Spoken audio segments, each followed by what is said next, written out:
다산사상, 우리 것과 새로움의 조화. 다산 정약용이 가톨릭 신자인가 아닌가 또는 배교했는가 하는 논의는 아직도 진행 중이다.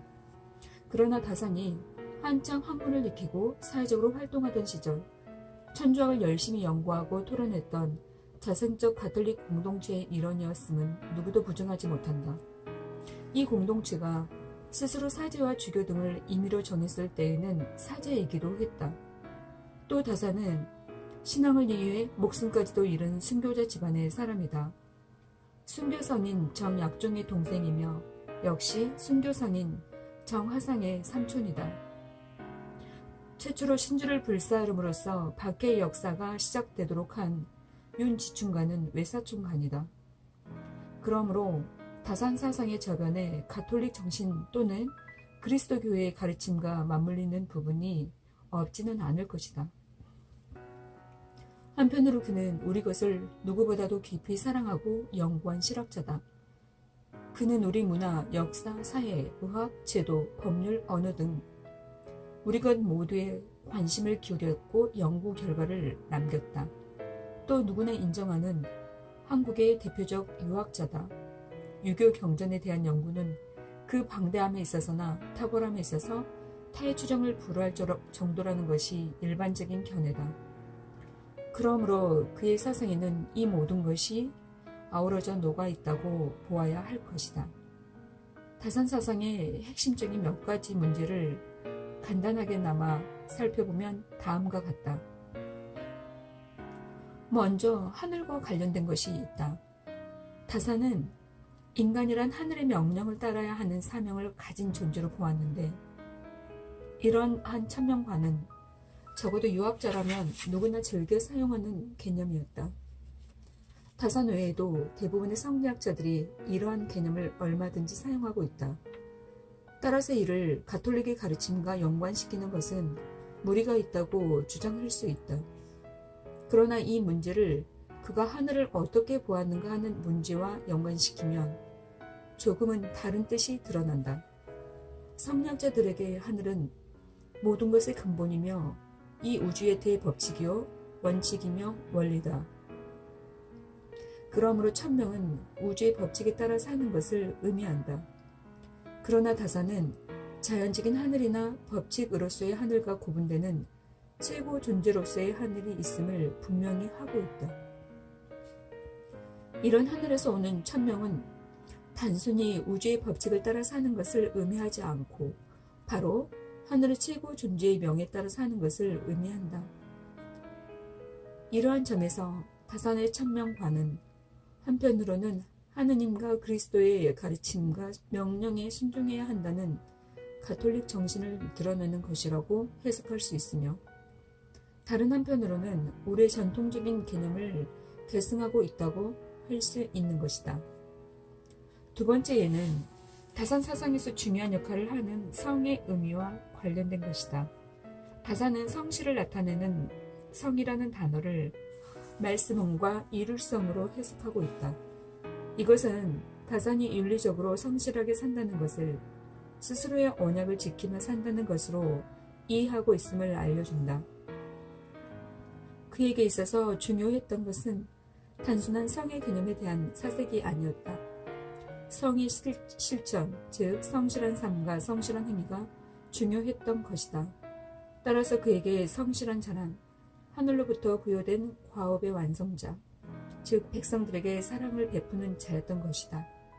그런데 이때의 말의 완성은 이중적인 의미로 해석될 수 있다. 즉 말씀, 로고스의 완성 또는 말씀의 완성자인 예수 그리스도를 의미하거나 그를 따르는 그리스도교인의 삶을 지칭하는 것일 수 있는 것이다. 이성배 신부는 유교와 그리스도교에서 다산이 분명 이러한 생각을 가졌다고 보고 이런 생각을 광암 이 벽으로부터 배웠을 것으로 추정한다. 즉 가톨릭 정신과 연관돼 있다는 것이다. 다산은 목민심서에서 백성을 다스리기 위해서는 먼저 백성을 진심으로 사랑해야 한다고 강조했다. 먼저 스스로를 갈고 닦으며 자신의 허물을 고치려고 힘쓰는 사람은 어려운 사람을 돕고 그들을 위해 사는 것을 기뻐한다는 것이다. 이것은 그리스도교적 측면에서 보면 봉사하며 사는 삶을 당연시하는 의식이다. 이런 의식은 자신의 소명을 알고 있으며 그 소명을 자신을 위해서가 아니라 세상과 세상 사람들을 위한 것임을 의미한다. 서양인은 이런 개념을 신에 대한 봉사에까지도 적용하여 미사를 신에 대한 봉사라고 쓰고 있다. 이는 아마도 천명의 개념으로 치환하면 될 것이다. 따라서 다산의 목민심서는 한 인간이 어떻게 사회적 존재로서의 하늘이 부여한 소명을 다하고 백성을 어떻게 사랑할 것인가를 가르치고 있다고 할 수 있다. 다산과 율곡은 동양윤리학의 가장 기본적인 개념이라고 할 수 있는 공자의 인에 대해서도 나름대로 해석을 하고 있는데 여기에서도 애민 정신을 읽을 수 있다. 공자의 수제자 안회는 공자님의 인을 충과 서로 풀어서 설명했다. 그런데 율곡은 충을 다시 자신의 모든 것을 다하는 진기와 미루어 생각하는 추기로 풀어서 설명하였다. 남에게 어질게 행동한다는 것은 진심에서 우러나 최선을 다하는 것이다. 또 나 자신을 미루어 보면 부족함과 허물이 얼마나 큰가를 알게 되니 이것이 바로 용서하는 마음의 근본이라는 것이다. 나를 미루어 생각하면 남을 나와 똑같이 귀하게 여기게 되고 그러니 남을 더 사랑하고 아끼게 된다. 즉 최선을 다하고 남을 용서하는 것이 곧 어질다는 뜻이다. 다산은 충을 파자하여 충이란 자신의 중심을 지키는 것이며 서란 여심이라고 보았다. 충이라는 글자는 가운데 중과 마음심이 합쳐진 글자이니 충이란 마음의 중심을 잡는다는 뜻이다.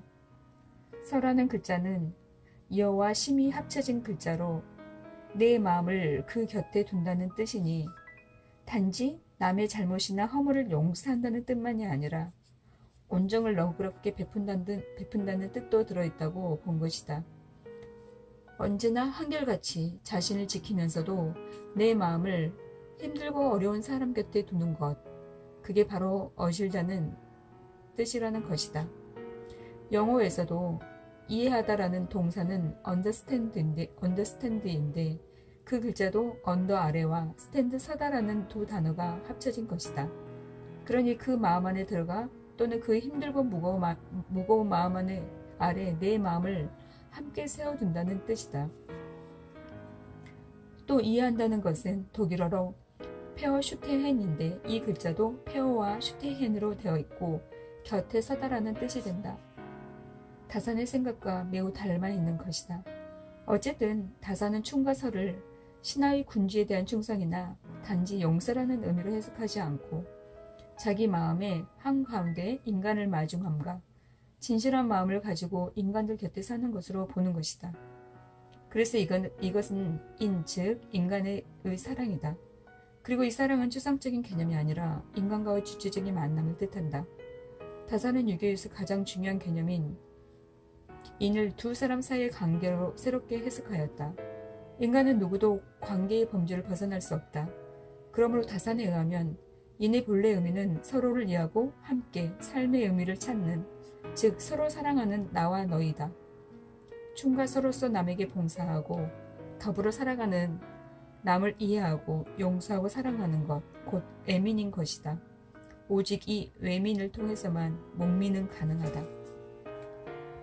이러한 다산의 사상은 내 주 하나님을 공경하고 내 이웃을 내 몸과 같이 사랑하라는 그리스도 교회의 가장 근원적인 가르침과 일치하고 있다. 또 이러한 생각은 우리의 전통적인 생각과도 완벽하게 일치한다. 백성을 돌보고 그들을 대변하며 그들에 대한 하늘의 대리자 역할을 하는 중간 존재의 역할과 의무가 무엇인가를 다산의 생각은 아주 잘 보여준다. 다산에게는 오직 하늘과 인간과의 관계만이 수직적이다.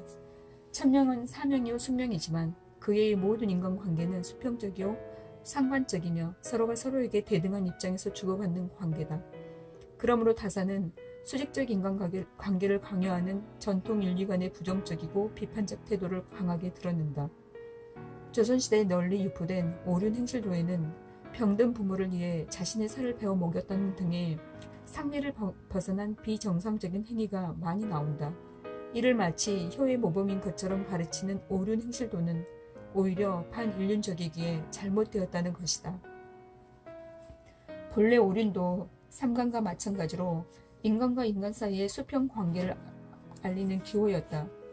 그럼에도 불구하고 수직적도 또 상부 구조에 속한 이의 하부 구조에 속한 이에 대한 일방적인 강요 논리로 변질되고 말았다.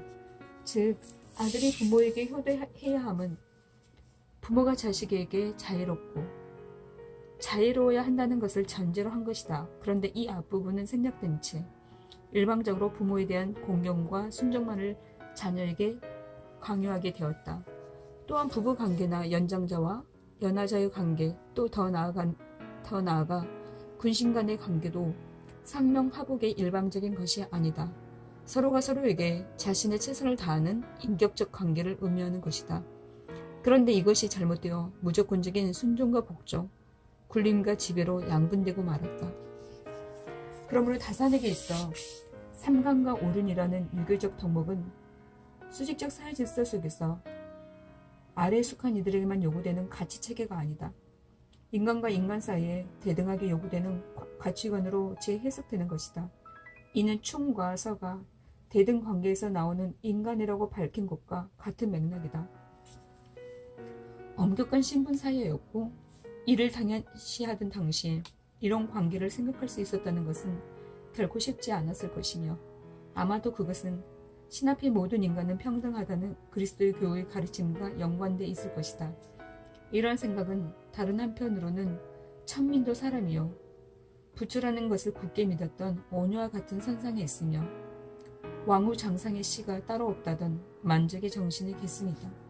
즉 인간을 하늘과 땅 사이에서 다른 이들과 함께 살며 하늘이 부여한 의무를 다하는 존재로 보는 다산의 인간과는 그리스도 교회의 가르침을 수용하고 있을 뿐 아니라 우리 본래 의식구조 안에 항상 있어온 이상적 인간 표상과 유학자들의 이상인 군자의 모습을 동시에 내포한다. 그러므로 다산이 보여주는 하늘의 최고 존재와 그가 부여한 사명에 대한 견해는 한편으로는 유학자들에게도 계승된 우리의 엘리트 의식과 일치하고 다른 한편으로는 그리스도의 교회에서 말하는 봉사 또는 의무의 개념과 일치하고 있다. 이는 우리 고유의 사유구조와 유교적 이론의 바탕 위에 주체적으로 새로운 가르침을 수용한 훌륭한 예다. 유교적 가치관에 의해 유지되던 조선 사회에 가톨릭은 자발적으로 수용되었다. 이 가톨릭 사상은 고유의 의식구조나 윤리관과 거리를 보이면서 많은 박해와 순교자를 만들었으나 우리 인간관과 우주관에 새로운 의미를 부여하기도 하였다. 즉 인간의 평등, 인간과 인간 사이의 관계의 평등, 다른 인간의 존엄성과 가치에 대한 긍정, 다른 사람을 섬기는 삶, 그리고 특히 남녀 평등과 새로운 성윤리는 가톨릭의 가르침이 이 땅에 들어오면서 특히 강조되기 시작한 우리 사회의 윤리적 변화라고 할 수 있다. 가톨릭의 가르침은 그 표면적 갈등에도 불구하고 근본에 있어서는 우리 민족의 고유사상, 즉 모두가 하늘 아버지의 자손으로 하늘님의 보살핌을 받고 있다는 생각과 일치한다. 또 인간을 사랑하며 백성을 위한 삶을 살고자 했던 유학자들의 사유와도 본질적인 면에서 일치하고 있다. 그러므로 너의 주 하느님을 공경하고 내 이웃을 내 몸과 같이 사랑하라는 그리스도 교회의 최고의 덕목은 우리 가치관을 부정하고 배척하는 차원에서가 아니라 오히려 승화시키고 확대하는 차원에서 받아들여진 것이라고 할 수 있다. 이런 맥락에서 볼 때 다산은 개인적인 고통과 아픔을 뛰어넘어 우리 것과 새로움의 승화 작업을 완성시킨 위대한 사상가다. 그는 우리 전통의 위대한 계승자이며 자신이 바로 한국인의 이상적 표상인 것이다.